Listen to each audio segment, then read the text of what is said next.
কবি নজরুল বলছে, হেরি পশ্চাতে চাহি তুমি চলিয়াছ রৌদ্র দগ্ধ দূর মরু পথ বহি, জেরুজালেমের কেল্লা যেতায় আছে অবরোধ করি, বীর মুসলিম সেনাদল তব বহুদিন মাস ধরি, দুর্গের দ্বার খুলিবে তারা বলেছে শত্রু শেষে, উমার যদি গো সন্ধিপত্রে স্বাক্ষর দেয় এসে, হাইরে আদের ধারার মালিক আমিরুল মুমিনিন, শুনেছে খবরই একা একে উঠে চলেছে বিরতিহীন, সাহারা মরুর সাহারা পাড়াইয়ে ঝুলিতে দুখানা শুকনো খুবজ রুটি, সাহারা পাড়াইয়ে ঝুলিতে দুখানা শুকনো খুবজ রুটি, একটি মশকে এতটুকু পানি, খোরমা 2-3 মুঠি, প্রহরীবিহীন সম্রাট চলে, একা উঠে চোরি চলেছে মাত্র একটা গোলাম, উটের রশি দড়ি, মরুর ঊর্ধ্ব আকাশে সূর্য আগুন বৃষ্টি করে, মরুর ঊর্ধ্ব আকাশে সূর্য আগুন বৃষ্টি করে, সেই সে আগুন তাতে খৈসম ফুটে বালুকার মরু পরে, কিছু দূর যেতে উঠ হতে নামি কহিল গোলামের ভাই, কিছু দূর যেতে উঠ হতে নামি কহিল গোলামের ভাই, পেরেশান বড় হইয়াছে চলিয়া এইবার আমি যাই, মরুর ঊর্ধ্ব আকাশে মরুর ঊর্ধ্ব আকাশে আগুন, পেরেশান বড় হইয়াছে চলিয়া এইবার আমি যাই, উটের রশি ধরিয়া অগ্রে উঠে বসো উঠে, তপ্ত বালুতে চলে যে চরণে রক্ত উঠেছে ফুটে, গোলাম 2 হাত ধরে চুমি, গোলাম 2 হাত ধরে চুমি, কাঁদিয়া কহিল উমার এখনে আদেশ করেন কেমনে আপনি, গোলাম রহিবে উটের পিঠে আরাম করিয়া বসি, আর হেঁটে যাবে খলিফা উমার ধরিয়া উটের রশি, খলিফা দেখছে আমি যদি গম্ভীর হয়ে থাকি উঠে চাপতে পারবে না, তাই খলিফা ফিক করে হেসে দিয়ে বলছে, খলিফা হাসিয়া বলে, তুমি জিতে গিয়ে বড় হতে চাও ভাই রে এমনই চলে, রোজ কিয়ামতে আল্লাহ যেদিন বলিবে উমার রে, করিনি খলিফা মুসলিম জাহানের তরে সুখ তরে তরে, কি জবাব দিব কি করিয়া মুখ দেখাবো রসুলের ভাই, আমি তোমাদের প্রতিনিধি মাত্র মোর অধিকার নাই, আরামে সুখের মানুষ হইয়া মানুষের নিতে সেবা, ইসলাম বলে সকলে সমান কে বড় ক্ষুদ্র কে বা, গোলাম চড়িল উটের পিঠে উমার ধরিল রশি, মানুষে স্বর্গে তুলিয়া ধরিয়া ধুলাই নামলে শশী, জর্দান নদী হও যবে পার শত্রু কয়ে হাঁকি, যার নামে কাঁপে অর্ধ পৃথিবী সেই উমার নাকি, এবার পালাক্রমে চলছে চলছে, একবার গোলাম একবার উমার, একবার গোলাম একবার উমার, যেতে যেতে যেতে যেতে জর্দান নদীটা যখনই পার হয়ে যাবে ওই পারটা জেরুজালেম, ওরা সংবাদ পেয়ে গেছে গোয়েন্দা মারফতে 18 লক্ষ বর্গ মাইলের বাদশা আসছে আমাদের দেশে, এই খবর শোনার সঙ্গে সঙ্গে প্রাইম মিনিস্টার কয়েকজন সৈন্যকে পাঠিয়ে দিয়েছে, কোম্পানি মেজরকে পাঠিয়ে দিয়েছে, তাকে তোমরা স্যালুট করবে, সম্মান জানাবে, সুস্বাগতম দিয়ে নিয়ে আসবে, যেন এতটুকু ত্রুটি না হয়ে যায়, বিশাল সাম্রাজ্যের মালিক এইটুকু যেন ত্রুটি না হয়, মান সম্মানে না লেগে যায়, এইভাবে তোমরা স্যালুট দিয়ে আমাদের দেশে নিয়ে আসবে। এই বলে যখন কোম্পানি মেজর সেখানে পৌঁছালো, আবার পালাক্রমে চলছে, কে জানে এ খবর কে জানে, পালা চলছে ওদের ভিতরে। এখন জর্দান নদী যখন পার হচ্ছে উমারের পালা পড়ে গেছে, উটের লাগাম ধরে হাঁটবে, আর আসলামা উমারের গোলামকে উটের উপরে যেতে হবে, উমারের গোলাম উঠে চেপে আছে, উমার লাগাম ধরে নদী পার করেছে, এমন সময় কোম্পানি মেজর একটা স্যালুট মেরে দিয়ে বলছে, আদব নেহেন জাহাপনা, খোশামদিদ সুসংবাদ, আমাদের দেশে আসার জন্য আমরা ধন্য হলাম, আমাদের দেশে মাটিতে পা দেওয়ার জন্য আমরা ধন্য হলাম। যখন এই কথা বলেছে আসলামা উটের ওপরে ঝরঝর করে কেঁদে ফেলেছে, কাঁদতে কাঁদতে বলছে, আমাকে কেউ স্যালুট দেবেন না, আমাকে কেউ স্যালুট জানাবেন না, আমাকে কেউ ধন্যবাদ দেবেন না, আমি হলাম গোলাম আসলামা উমারের খাদিম মাত্র, যিনি লাগাম ধরে হাঁটছেন ইনি হতেন 22 লক্ষ বর্গ মাইলের বাদশা, খলিফাতুল মুসলিমিন, আমিরুল মুমিনিন হযরত উমর। কোম্পানি মেজর তো অবাক, কি ব্যাপার, উমর উটের লাগাম ধরে হাঁটছে, এটা কোন মানুষ, এটা কি জিনিস দেখলাম? বাদশা দেখেছি, রাজা দেখেছি, মন্ত্রী দেখেছি, এরকম পূর্ণাঙ্গ মানুষ দেখিনি, দেখে তো অবাক লাগে।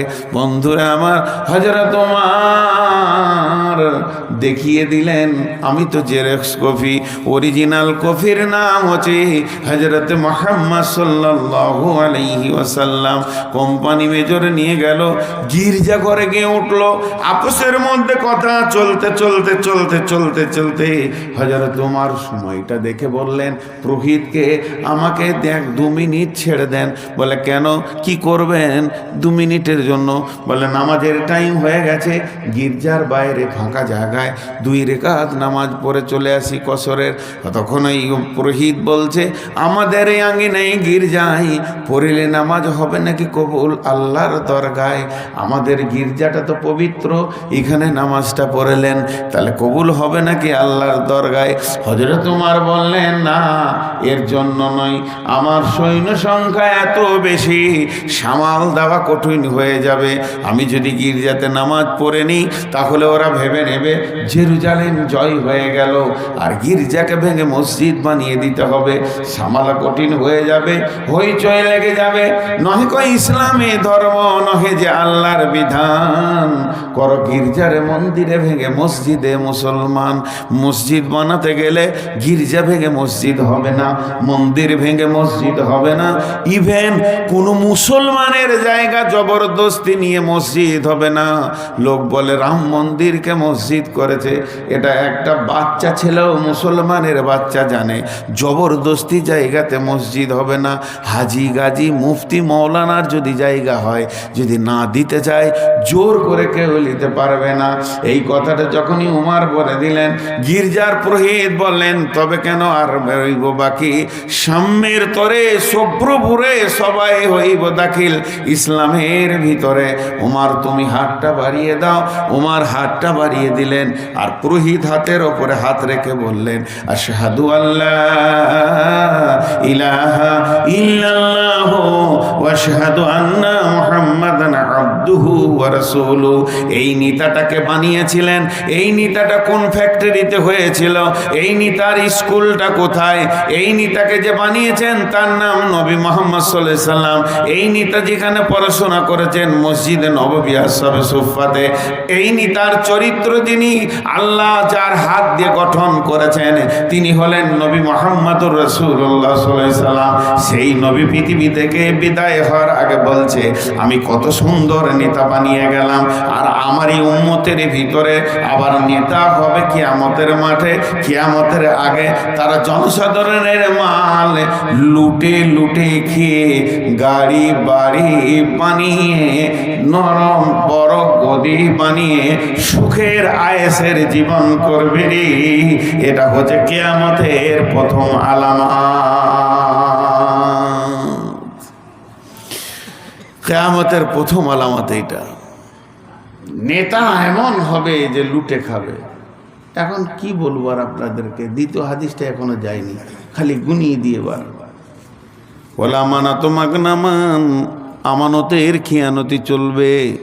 আল্লাহর কসম বলছি, পশ্চিমবঙ্গের মাটিতে এমনও মাদ্রাসা আছে 2017 সালে যা কালেকশন হয়েছে জালসায় 8 থেকে 10 লক্ষ টাকা, এখনো পর্যন্ত 24 সাল পর্যন্ত সে হিসাব দেয়নি, লুটে নিয়েছে। কোথা চলে গেছে, কেসিআর চেঞ্জ হয়ে গেছে। বহুত মসজিদ আছে জমিগুলোকে বর্গা করে লুটে লুটে মুসলমানের বাচ্চা খাচ্ছে। খবরদার দোষ দেবেন না, হিন্দুরা মুসলমানদের के कष्ट देनी। घर इस घर में आग लगी है घर ही की चिराग से। যত মুসলমানরা মুসলমানের ক্ষতি করেছে, বলছে গালি দিয়েছে নবী মোহাম্মদকে, তাই ওকে মেরে ধরে পুড়িয়ে দিল। জীবিত মানুষটাকে মেরে ধরে পুড়িয়ে দিল। তোর হুঁশ হলো না? তুই তো মোহাম্মদের উম্মত, তোর মুখে দাড়ি কই? তুই তো সব থেকে বড় বেঈমান, তোকেই তো পোড়ানো আগে দরকার। আল্লাহ রসুল একটা হাদিস বলেছেন, সেই হাদিস যে আমার ইচ্ছা, আমার মনের ইচ্ছা, ভাষাটাই বলেছেন, আমার মনে ইচ্ছা হচ্ছে একদল যুবককে ডাকি আর লকড়ি জোগাড় করে ওদের ঘরগুলোকে জ্বালিয়ে পুড়িয়ে শেষ করে দিই, যারা আজান শোনার পর বাড়িতে নামাজ পড়ে, তার মানে বেনামাজি লয়, নামাজ পড়ে, মসজিদ যায় না, এই অপরাধের ঘরটা জ্বালিয়ে দিই। রসুলের ইচ্ছা। এখন যারা নামাজ পড়ে না তাদের ঘরে যদি সরকার ভেঙে দেয় তো কী অন্যায় করছে? আজকে আল্লাহ রসুল যদি এই গদিতে বসে থাকতেন, উমার যদি গদিতে বসে থাকতেন, প্রথম পিঠের চামড়া আমার উঠত, আমার চামড়াটা আগে তুলতো। কোথায় পেলি এরকম জালসা করা?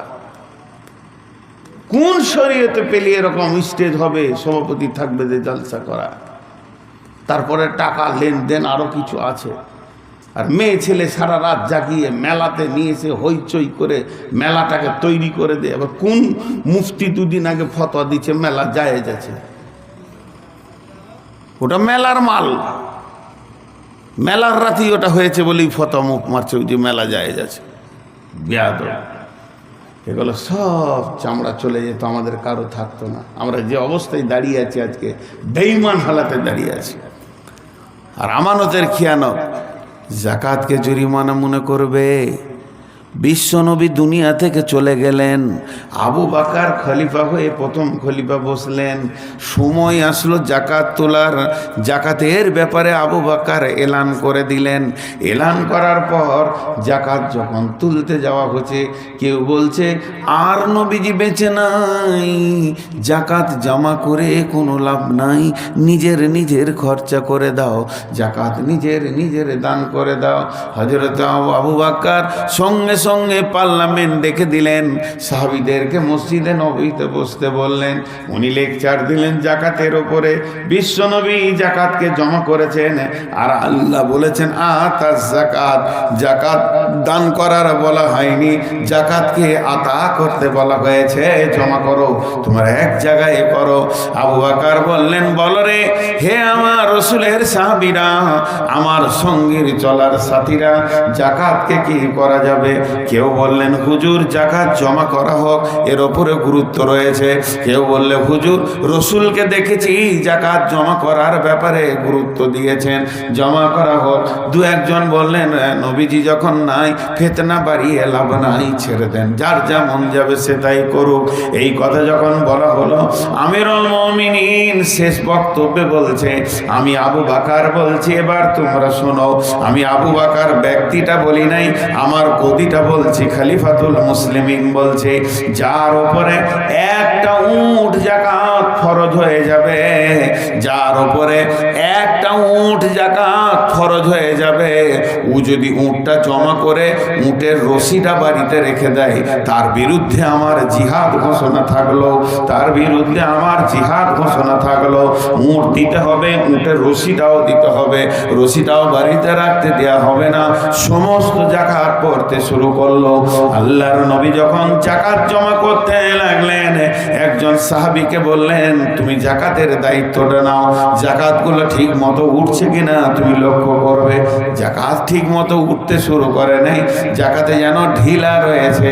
এই ঢিলা থাকার কারণে আল্লাহর নবী জাকাতের জায়গাটাকে চেঞ্জ করে দিয়ে বললেন, আগামীতে এই জাকাতের দায়িত্ব থাকবে হযরত উমারের। উমারের দায়িত্ব যখন পড়ে গেল, উমার জাকাতের সময় এলো, জামে মসজিদে দাঁড়িয়ে উমার বলে দিলেন, জাকাত যাদের যাদের ফরজ হয়ে গেছে, জাকাত যাদের যাদের ফরজ হয়ে গেছে, জাকাত যাদের যাদের ফরজ হয়ে গেছে, আজ শুক্রবার থেকে নিয়ে সামনে শুক্রবার পর্যন্ত 7 দিন টাইম দিলাম, নিজের নিজের জাকাতকে হিসাব করে মালটা মসজিদে নববীতে তুমি পৌঁছিয়ে দিয়ে তোমার নামটা কেটে লাও। আর যদি সামনে শুক্রবারের পরে শনিবার জাকাত তুলতে হয়, আমি উমার তলোয়ার নিয়ে বের হব, কার গর্দন থাকবে বেকার থাকবে না, এ বিষয়ে আমার বিবেচনা থাকবে না। সব জাকাত হুর হুর করে পড়ে গেল। জাকাত এতটা গুরুত্বপূর্ণ বিষয়, এখন মুসলমানরা জাকাত হারিয়ে পঙ্গু হয়ে গেছে। আজকে সেই জাকাতের ব্যাংকটাকে যদি ধরে রাখা যেত, গোটা ভারতবর্ষটা মুসলমানরা টাকার বিনিময়ে কিনে নিতে পারত। কিন্তু আল্লাহর রাসূল মুসলমানদের যে মেরুদণ্ড তৈরি করে চলে গেল, এই হাড়টা ভেঙে শেষ হয়ে গেছে। আফসোস করে নবীজি বলছেন, নেতা হবে চোর আর আমানতদার হবে খিয়ানত করনেওয়ালা, জাকাত দেনেওয়ালা হবে জরিমানা দেনেওয়ালা। এগুলো কিয়ামতের আগে হবে রে। আতার রাসূল উমরাতাহ, মেয়েদের পেছনে পেছনে পুরুষেরা ঘুরবে, কুকুরের মতো ঘুরবে। আজকে মেলাতে যদি খেয়াল করে দেখতেন, পুরুষের পেছনে মেয়ে ছিল না, মেয়েদের পেছনে পুরুষ ছিল। যারা জালসার আসল মজাটা লুটতে এসেছিল, তাদেরকে প্যান্ডেলে ঢুকতে হয়নি, তাদেরকে এখানে বক্তব্য শুনতে হয়নি, তারা তাদের মজা লুটে নিয়ে চলে গেছে। যে মেয়েরা লুচ্চি ছিল, যে ছেলেরা লুচ্চা ছিল, এইরা মেয়েদের পেছনে ঘুরেছে। নবীজি বলছে, যেখানেই গ্যাদারিং হবে, হাটে বাজারে মার্কেটে যেখানেই ভিড় হবে, দেখতে পাবে মেয়েদের পেছনে পুরুষ লেগে আছে। আতার রাজুল উমরাতাহু আক্কা উম্মাহু, মাকে ধমকে কথা বলবে, বুড়ি মা, আদরিনী মা। ছেলের মুখে দুটি আদরের কথা শুনতে পাবে না, মাকে বলবে না, জি মা কি বলছে মা, মা মা আমার বলো, মা মা তোমার কথা বলো আমি শুনবো। এরকম ভক্তি করে কথা বলবে না, বরং ছিরকে কথা বলবে। আল্লাহ বলছেন, আল্লাহ তানহার হুমা অকুল্লাহুমা কওলান কারীমা, তাদেরকে তুমি খবরদার ধমকাবে না। মাকে ধমকে কথা বলবে, বাপকে ছিড়কে কথা বলবে। আদনা সাদিকাহু, বন্ধুকে আপন আত্মীয় বানাবে, বন্ধুকে আপন আত্মীয় বানিয়ে আনন্দ উপভোগ করবে। আমার বেটার যদি বিয়ে হয় আর এখানে যদি প্যান্ডেলে খাওয়া দাওয়া হয়, আর মিষ্টির বালতি কার হাতে? আমার বেটার বন্ধুর হাতে। মিষ্টির বালতি কার হাতে? মাংসর বালতি কার হাতে? আর পরজির বালতি কার হাতে? সব যেন বেটার বন্ধুরা দরাদরি করছে, তার বউকে দেখছে, আনন্দ লিছে, হইচই চলছে। আমার নিজের রক্তের ভাতিজা একদম গাছতলায় বসে বসে ডাকলে দুটি খেছে নাই, খেছে না। রক্তের আত্মীয়র কোনো মূল্য থাকবে না, বন্ধুকে নিকট আত্মীয় বানাবে। আদনা সাদিকাহু আকসা আবাহু, জাহারাতিল আতওয়াতু ফিল মাসাজিদে, মসজিদে জোরে জোরে জোরে জোরে জোরে জোরে গল্প করবে, মসজিদকে আড্ডা খানা বানাবে। মসজিদটা এমন হইচই শুরু হয়ে যাবে, মার্কেটের মতো বড় বড় মুরব্বী লোক মসজিদে গল্প করবে। সাদাল কাবিলাতা ফাসিকুহুম, সাদাল কাবিলাতা ফাসিকুহুম, সাদাল কাবিলাতা ফাসিকুহুম। এটা এত গুরুত্ব কথা বন্ধুরে, একটু ধ্যান দিয়ে শুনেন। প্রত্যেকটা গ্রামের পঞ্চায়েত মেম্বার হবে লুচ্চা, চরিত্রহীন লুচ্চা। গ্রামে যারা নেতৃত্ব দেবে, গ্রামকে যারা গাইড করবে, তাদের চরিত্রে ঠিক থাকবে না, তারা নিজেরা দুশ্চরিত্র লোক হবে। এমন একটা দিন আসবে রে, চারিদিকে বেঈমানরা ইমানদারদের বিচার করবে। ইনার সঙ্গে আমার দু কথা হয়ে গেছে, ওনার সঙ্গে আমার দু কথা হয়ে গেছে, এক পাড়াতে বাস করি, ভাই ভাই হতেই পারে, এটা লজ্জার কথা নয়। এই বিচারটা কে করবে? সেলিমউদ্দিন, কলিমউদ্দিন, ফকিরউদ্দিন, হবিবউদ্দিন, সব কটা লুচ্চা লম্পট মাতাল ভালো লোকের বিচার করবে। আল্লাহর নবী বলছেন, এমন একটা জামানা আসবে, গ্রামে নেতৃত্ব দিবে চরিত্রহীন লোক। নিজে 40টা মেয়েকে নষ্ট করেছে, 12টা মেয়ের সাথে সম্পর্ক রাখে, ওই আবার গায়ে রেপ কেসের বিচারের হাকিম হবে।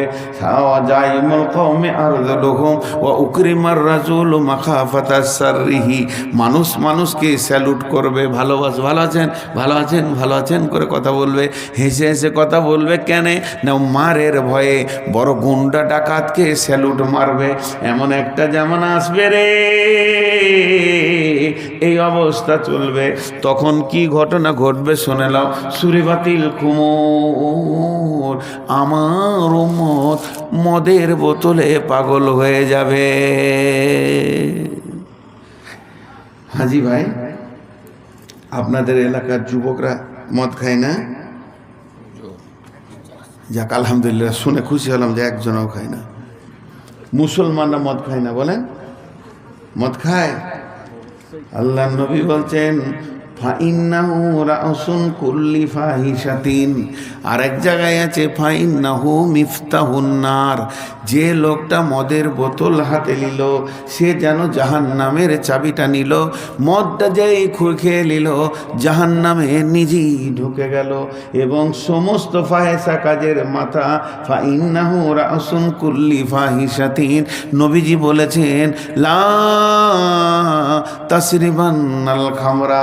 বিশ্বনবী যখন মেরাজের রাত্রিতে গেলেন, জিব্রাইল আমিন একটা ট্রেতে 2 গিলাস মাল নিয়ে এলেন, দিয়ে বললেন নবীজি গো, এখানে 2টি গিলাস আপনাকে দেওয়া হয়েছে, একটাতে মদ আছে একটাতে দুধ আছে, যেটা আপনার মন যাবে আপনাকে ইচ্ছা দেওয়া হয়েছে, স্বেচ্ছায় একটা তুলে নেন আর একটা রেখে দেন। নবীজি দুধের গিলাসটা তুলে নিলেন, আর দুধের গিলাসটা যখনই তুলে নিলেন জিব্রাইল সঙ্গে সঙ্গে মুখ খুলে বলে দিলেন ইয়া রাসূলুল্লাহ, আপনার উম্মত বেঁচে গেল, আপনার উম্মত বেঁচে গেল। যদি মদের বোতলটা আপনি তুলে নিতেন, পশ্চিম দিকে সূর্য ওঠা পর্যন্ত উম্মত আর হুঁশ পেত না, মদ নিয়ে পড়ে থাকতো, আপনার উম্মত বেঁচে গেল। বড় দুঃখ লাগে, আল্লাহ আপনার ঘরে গাভী দিয়েছে, গাই দিয়েছে, মধুর দুধগুলো 10 লিটার আপনার ঘরে হয়, সেই দুধগুলো টেনে টেনে টেনে টেনে টেনে টেনে বের করে ওই দুধকে ঘরাতে ভরে নিয়ে চাকুলিয়াতে বিক্রি করে দিলেন, আর দুধের টাকাটা যখনই পকেটে ঢুকলো সেই টাকাতে 1 বোতল মদ খেয়ে নিলেন। মধুর দুধকে বেচে মদ খাই এই উম্মত। আল্লাহর নবী বলছেন ওসুরিবাতিল খুমর, এমন একটা দিন আসবে রে আমার উম্মত মদের বোতলে পড়ে যাবে, ওয়ালিবাসুল হারির, রেশমের পোশাক পরবে। সব থেকে বড় দুঃখের বিষয় লানা হাদিহিল উম্মাতু আউয়ালুহা, এই যুগের উম্মতেরা আগেকার যুগের লোকদেরকে বোকা বলবে।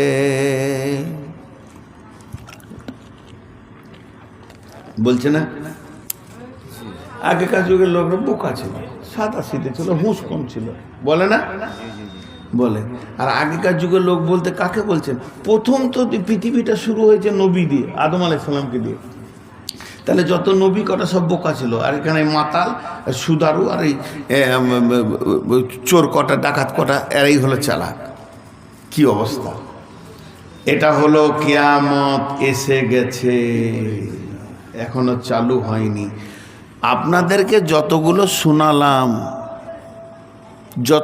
শোনালাম যদি ওইগুলো পৃথিবীতে চলছে তো জেনেলেন এইটাই কিয়ামত এসে গেছে।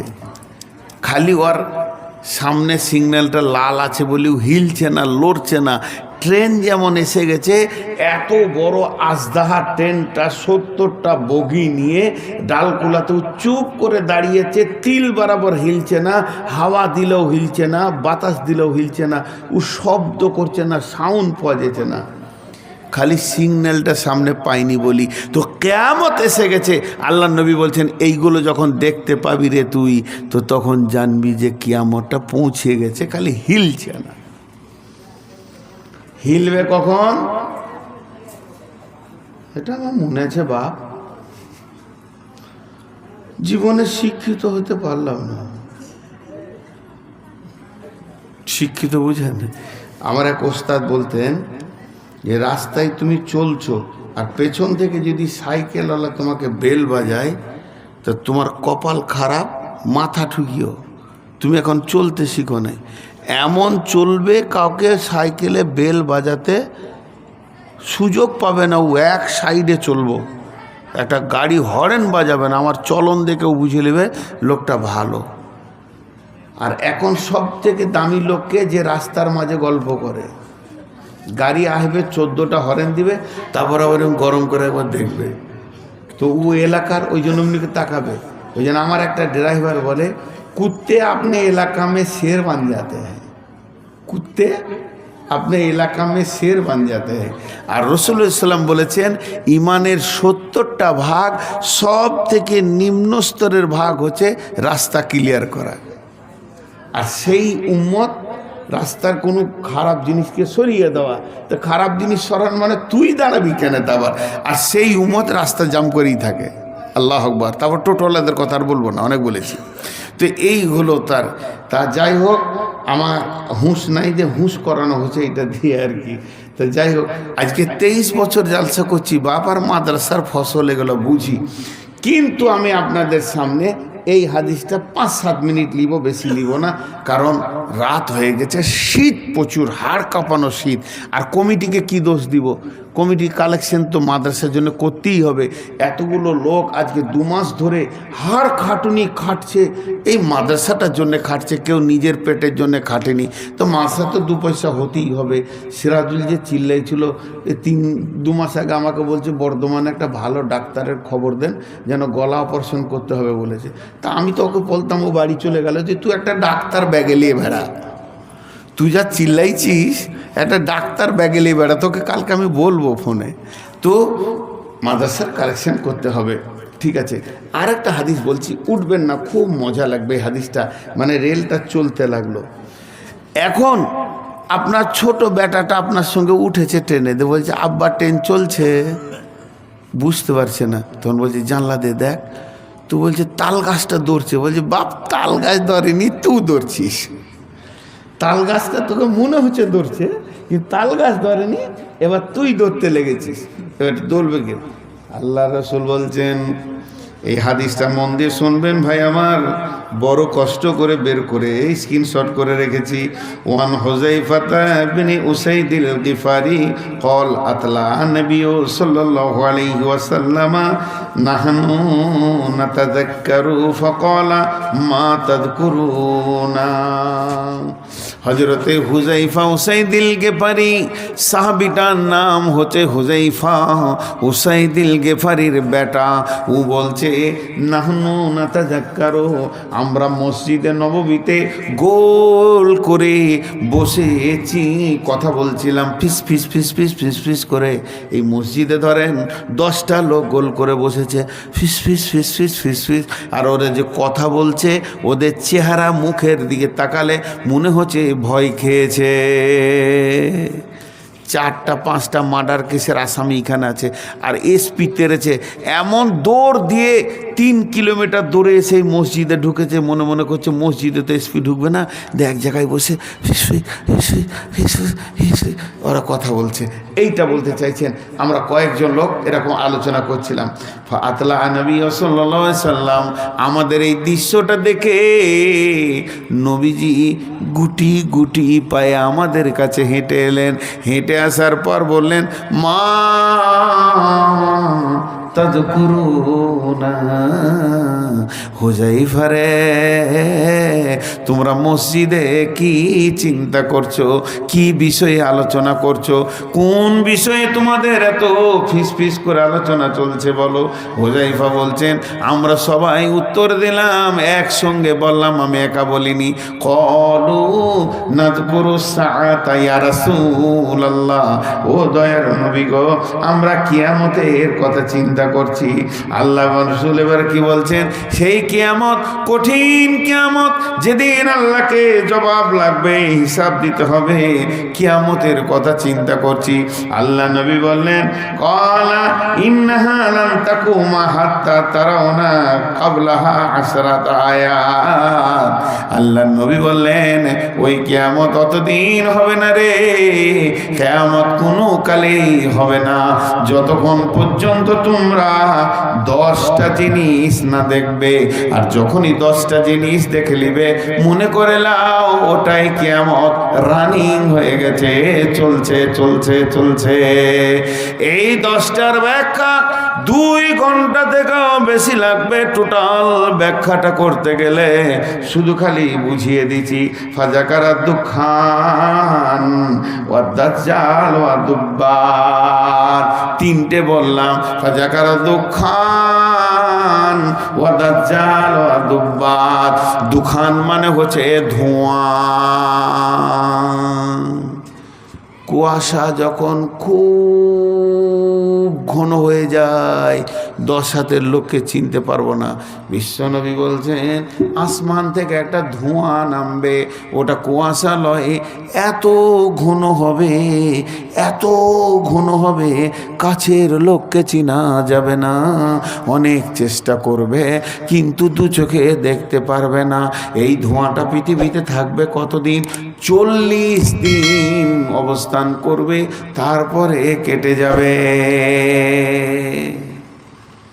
একজন ব্যাখ্যা করেছে ওই ধোঁয়াটা, এটা মুহাদ্দিস পত্রিকায় হাদিসটা ব্যাখ্যা করেছিল, অনেক আগেকার কথা বলছি।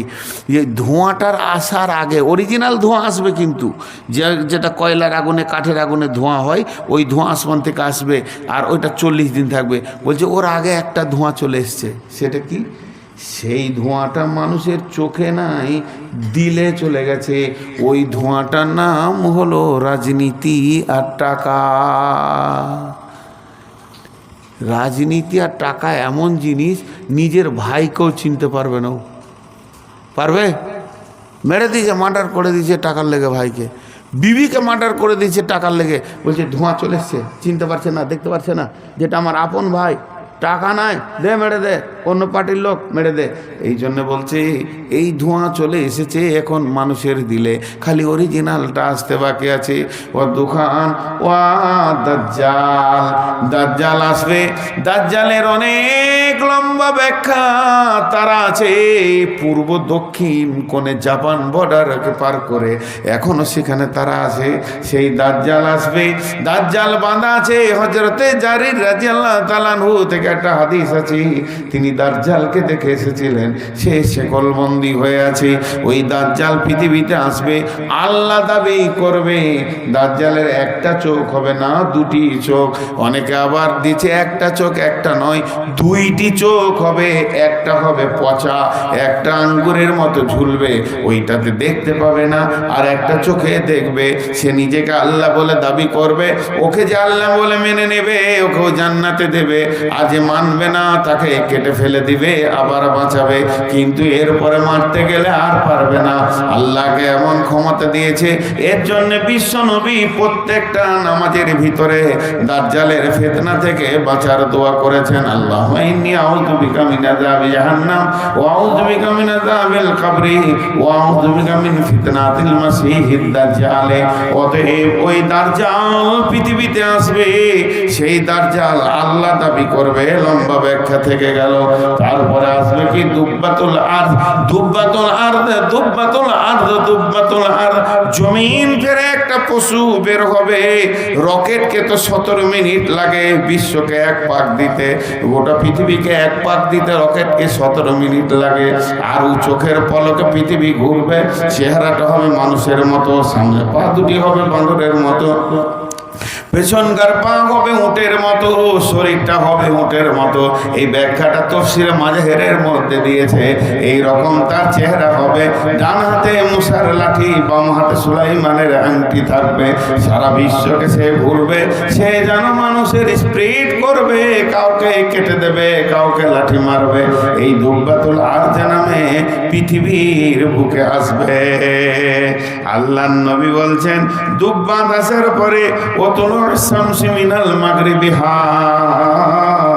এতদিন পূর্ব দিকে সূর্য উঠছিল, এবার পশ্চিম দিকে সূর্য উঠে যাবে।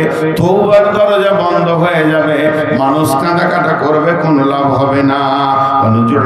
ঈসা ইবনে মারইয়াম আলাইহিস সালাম, ঈসা ইবনে মারইয়াম আলাইহিস সালাম, ঈসা আলাইহিস সালাম চতুর্থ আসমান থেকে দুইটি ফেরেশতার ঘাড়ে হাত দিয়ে পৃথিবীর পশ্চিম দক্ষিণ কোণে তত্তর করে না মাটিতে নামবে। তার আগে চলে আসবে ইমাম মেহেদী। ইমাম মেহেদী এসে দিনের মেহনত করবে। ইমাম মেহেদী কাউকে পাবে না। এই ঈসা আলাইহিস সালাম যখন পৃথিবীতে আসবে তখন সঙ্গী হবে, ইমানদারদের ক্ষমতা বাড়বে, ইমানদাররা একটু সুস্থি পাবে। একদিকে ইমাম মেহেদী, একদিকে আপনার কিনা ঈসা আলাইহিস সালাম। এরপরে শুরু হয়ে যাবে ইয়াজুজ মাজুজের আসা। ইয়াজুজ একটা দল, মাজুজ একটা দল। এই দল সারা পৃথিবী পৃথিবীতে ছড়িয়ে যাবে, এমন ছড়াবে ঘাটে মাঠে যেখানেই যাবে কলহ বিবাদ, মার মার মার মার কাট কাট কাট কাট লেগে থাকবে। প্রত্যেক অশান্তির মূলে হবে তারা। এই ইয়াজুজ মাজুজের ব্যাখ্যা রয়েছে অনেক লম্বা, সূরা কাহফের ভিতরে ইয়ার ব্যাখ্যা দিয়েছে। এই ইয়াজুজ মাজুজের দল সারা পৃথিবীকে ভ্রমণ করবে। সর্বভূক যা পাবে তাই খাবে, কাট কাট মার মার লেগে থাকবে এদের ভিতরে। সর্বভূক হবে ইয়াজুজ মাজুজের দল। এর অনেক লম্বা ব্যাখ্যা বাদ দিয়ে শর্টে বলছি, এই ইয়াজুজ মাজুজের দল, আর ওদের সাথে থাকবে দাজ্জাল, আর এইদিকে থাকবে ইমাম মেহেদি আর ঈসা আলাইহিস সালাম। এরা আল্লাহর কাছে কাঁদবে, আল্লাহ আল্লাহ এই বেঈমানদের সাথে পারছি না, আল্লাহ তুমি এর ব্যবস্থা করো। যেই বলবে ব্যবস্থা করো, প্রত্যেকটি ইয়াজুজ মাজুজের এই ঘাড়ের শিরদাঁড়া হাড়, যেটা মেন হাড় উঁচু হয়ে আছে, ওইখানে একটা করে ঘা হবে, বিষাক্ত ঘা। ওই ঘায়ের ওষুধ দুনিয়াতে থাকবে না, এমন যাতনা হবে ওই ঘায়ের। এক ঘায়ের সব শেষ, পোকা শেষ, ষাঁড় শেষ, ষাঁড়ের পোকা শেষ, আর একজনও বেঁচে থাকবে না। কি থাকবে? লাশ আর লাশ, ঘাটে লাশ, মাঠে লাশ, রাস্তায় লাশ। ঈসা আলাইহিস সালাম আবার হাত তুলবেন, আল্লাহ এত লাশের মাটি দেবে কে? Crore crore billion million. বলেছে ইয়াজুজ মাজুজের যা তীর ধনুক হবে, সেই যুগের ইমানদাররা 40 বছর জ্বালানি করে খাবে। কত কত হবে ওদের সংখ্যা? তাহলে চিন্তা করলেন। এই ব্যাখ্যাটা তফসিরে মাজার থেকে বলছি। তো ওরা 40 বছর ধরে ওইটাকে মানে জ্বালানি করে খাবে। তাই লাশ যখন গাদা হয়ে যাবে আবার কাঁদবে লাগে, আল্লাহ এতগুলো লাশ কি করে কয়েকটা মুমিন সামালবে? এমন সময় আল্লাহর হুকুম হবে, সমুদ্রের ভিতর থেকে ছোট ছোট আবাবিল পাখির মতো হোক বড় তিনটি, এক একটা পাখি ঝাঁ করে আসবে, আর একটা পাখি 3টে লাশ নেবে, 2 পায়ে 2টা, ঠোঁটে একটা, আবার সমুদ্রে চলে যাবে। এইভাবে এত পাখি আসবে, সমস্ত লাশগুলোকে নিয়ে সমুদ্রের ভিতরে চলে যাবে।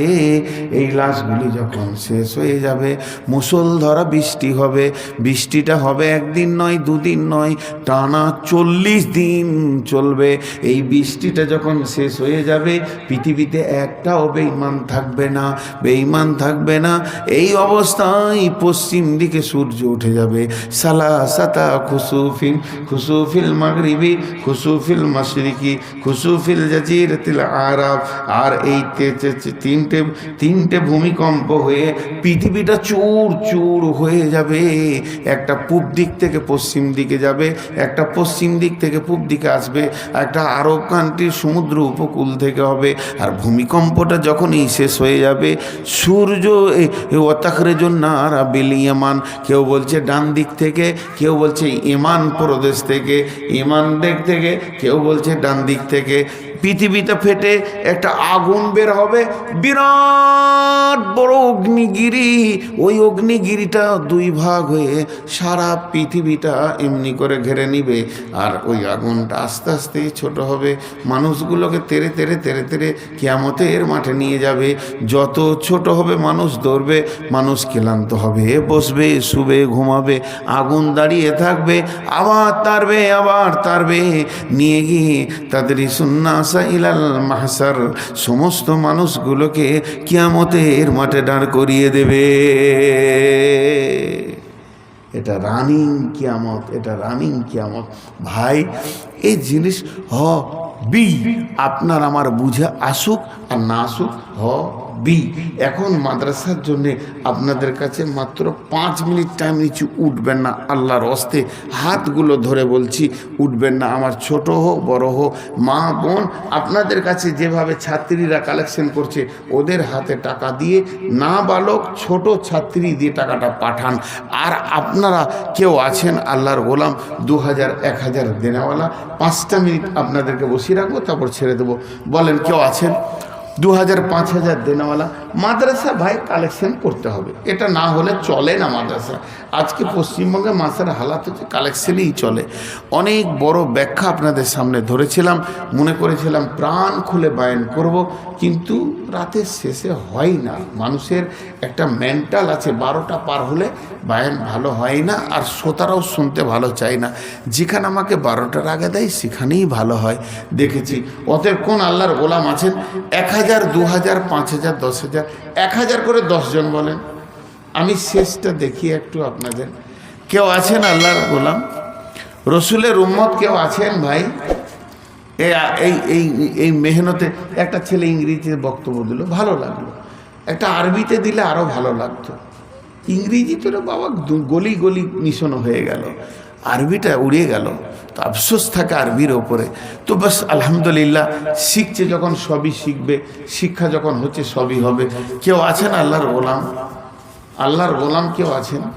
1000 টাকা চেয়েছি, বেশি লয়, একজনও দিলে না। সিরাজুল যেভাবে হাড়গুলো চিবইছিল আর আছে হাঁড়িতে, সব তো চুষে চলে গেল। বলেন ভাই কেউ আছেন আল্লাহর?